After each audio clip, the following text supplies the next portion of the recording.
शेतकरी बंधूंनो, मी अनिल थोरात. आज आपण केळीच्या प्लॉटमध्ये आलो. केळी ही पीक खताळ पीक असल्यामुळे, कंदवर्गीय पीक असल्यामुळे न्यूट्रिशन खूप जास्त लागतं. आणि ह्या केळीच्या वाढीच्या अवस्थेमध्ये आपण बघायला गेलो तर वेगवेगळ्या अन्नद्रव्याची डिफिशियन्सी पाहायला मिळतात. त्यापैकीच एक कॅल्शियमची डिफिशियन्सी ती बघू शकतो आपण. ते झाडाचे निघणारा जो पोंगा आहे का, तो असा वेडा वाकडा निघतो आणि ती सुरळी लवकर उकलत नाही. ही लक्षणं आहेत कॅल्शियम डिफिशियन्सीची.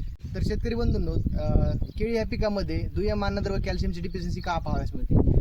बरेचसे शेतकरी काय करतात, सुरुवातीला NPKचा डोस देतात, सोबत मायक्रोन्यूट्रिएंट पण भरपूर देतात, पण दुय्यम अन्नद्रव्याचा अभाव पाहायला मिळून येतो त्यांच्याकडून.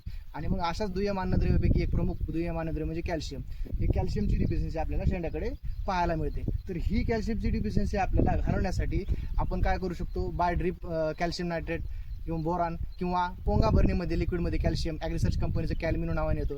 त्यासोबतच पानाचा अंतर गॅपिंग चांगली वाढण्यासाठी झिंकाबोर आणि सोबतच ग्रीनरी मेंटेन राहण्यासाठी प्रोबियान. अशी कॅल्मिनो, झिंकाबोर आणि प्रोबियान प्रत्येकी 50 मिली प्रति 15 लिटर पंपाला जर वापरलं, पोंगा भरणी जर केली तर चांगल्या प्रकारे पोंगा उकलण्यास मदत होते. धन्यवाद.